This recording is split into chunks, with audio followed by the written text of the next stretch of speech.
ನಮಸ್ತೆ ಎಲ್ಲರಿಗೂ. ನಾನಿವತ್ತು ಮೊಸರು ಸಾಂಬಾರು ಮಾಡೋದು ಹೇಗೆ ಅಂತ ತೋರಿಸ್ತೀನಿ, ಬನ್ನಿ ನೋಡೋಣ. ಮೊದಲು ಒಂದು ಬಾಣಲಿಗೆ ಕಡಲೆಕಾಳು ಹಾಕ್ಕೊಂಡು ಹುರಿಬೇಕು. ನೋಡಿ, ಹುರಿತಾ ಇದ್ದೀನಿ ಚೆನ್ನಾಗಿ. ಅದು ಕಲರ್ ಚೇಂಜ್ ಆಗೋವರೆಗೂ ಒಂದು ಸ್ವಲ್ಪ ಹುರಿಬೇಕು ಚೆನ್ನಾಗಿ. ಚೆನ್ನಾಗಿ ಹುರಿದ್ಮೇಲೆ ಇದನ್ನು ತೊಳೆದು ಒಂದು ಕುಕ್ಕರಲ್ಲಿ ಹಾಕ್ಕೊಂಡು ಬೇಯಕ್ಕಿಡಬೇಕು. ನಾನಿವಾಗ ನೀರು ಹಾಕಿದ್ದೀನಿ ನೋಡಿ. ಈಗ ತೊಳೆದು ತಿರುಗಿ ಎಷ್ಟು ಬೇಕೋ ಅಷ್ಟು ಮುಳುಗುವಷ್ಟು ನೀರು ಹಾಕಿ ಸ್ವಲ್ಪ ಉಪ್ಪು ಹಾಕ್ಬಿಟ್ಟು ಮುಚ್ಚಳ ಮುಚ್ಚಿ ವಿಷಿಲ್ ಇಟ್ಬಿಟ್ಟು ಒಂದು 2 ವಿಷಿಲ್ 3 ವಿಷಿಲ್ ಕೂಗಿಸ್ಕೊತೀನಿ. 2 ವಿಷಲ್ ಸಾಕು.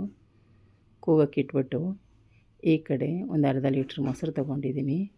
ಇದನ್ನು ಸ್ವಲ್ಪ ನೀರು ಹಾಕ್ಬಿಟ್ಟು ಮಜ್ಜಿಗೆ ಥರ ಕಡಿತೀನಿ. ಸ್ವಲ್ಪ ತಿರುಗಿಸಿಟ್ಟು ರೆಡಿ ಮಾಡಿ ಇಟ್ಕೊತೀನಿ ಪಕ್ಕಕ್ಕೆ. ಈ ಕಡೆ ವಿಷಿಲ್ ಬಂತು ನೋಡಿ, ಇದು ಪಕ್ಕಕ್ಕೆ ಇಟ್ಕೊತೀನಿ. ಈ ಕಡೆ ಜಾರಿಗೆ ಸ್ವಲ್ಪ ತೆಂಗಿನಕಾಯಿ, ಸ್ವಲ್ಪ ಬೆಳ್ಳುಳ್ಳಿ, ಸ್ವಲ್ಪ ಹಸಿಮೆಣಸಿನ್ಕಾಯಿ,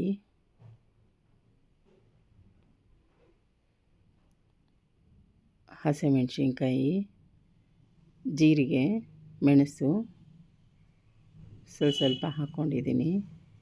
ಸ್ವಲ್ಪ ಕೊತ್ತಂಬರಿ ಸೊಪ್ಪು, ಅಕ್ಕಿ 1-2 ಸ್ಪೂನು ತೊಳೆದು ಇಟ್ಟಿದ್ದೆ, ಅದನ್ನು ಇದಕ್ಕೆ ಹಾಕ್ಕೋತೀನಿ. ಟೇಸ್ಟ್ ಬರುತ್ತೆ ಸಾಂಬಾರು. ಇದು ಚೆನ್ನಾಗಿ ನುಣ್ಣಗೆ ರುಬ್ಕೊಬರಬೇಕು. ಚೆನ್ನಾಗಿ ನುಣ್ಣಗೆ ರುಬ್ಕೊಂಡು ಈ ಕಡೆ ಬಾಣಲಿ ಇಟ್ಬಿಟ್ಟು ಅದಕ್ಕೆ ಎಣ್ಣೆ ಹಾಕ್ತಾಯಿದ್ದೀನಿ. ಸ್ವಲ್ಪ ಸಾಸಿವೆ ಹಾಕಬೇಕು, ಸ್ವಲ್ಪ ಕರಿಬೇವಿನ ಸೊಪ್ಪು ಹಾಕ್ತೀನಿ,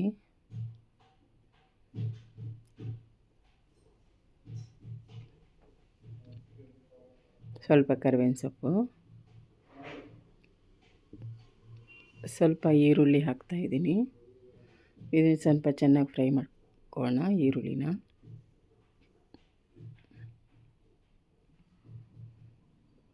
ಇದು ಹುರಿದಾದ್ಮೇಲೆ ಕೆಂಪು ಮೆಣಸಿನ್ಕಾಯಿ ಹಾಕ್ತಾಯಿದ್ದೀನಿ.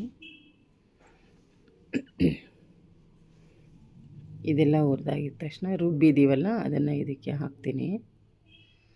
ರುಬ್ಬಿರೋದ್ರೆಲ್ಲ ಇದೆಲ್ಲ ಹಾಕ್ಬಿಟ್ಟು ಚೆನ್ನಾಗಿ ಸ್ವಲ್ಪ ಬೇಯಿಸ್ಕೋಬೇಕು.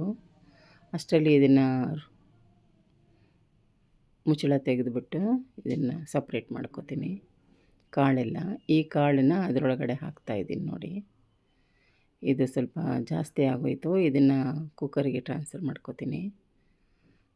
ಮಾಡಿಕೊಂಡು ಅದರಲ್ಲಿ ಕುದಿಸ್ತೀನಿ ನೋಡಿ.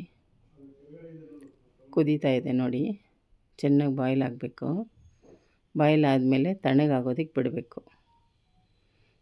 ಚೆನ್ನಾಗಿ ಬಾಯ್ಲ್ ಆಗಿದೆ, ತಣ್ಣಗಾಗ್ತಾಯಿದೆ ನೋಡಿ.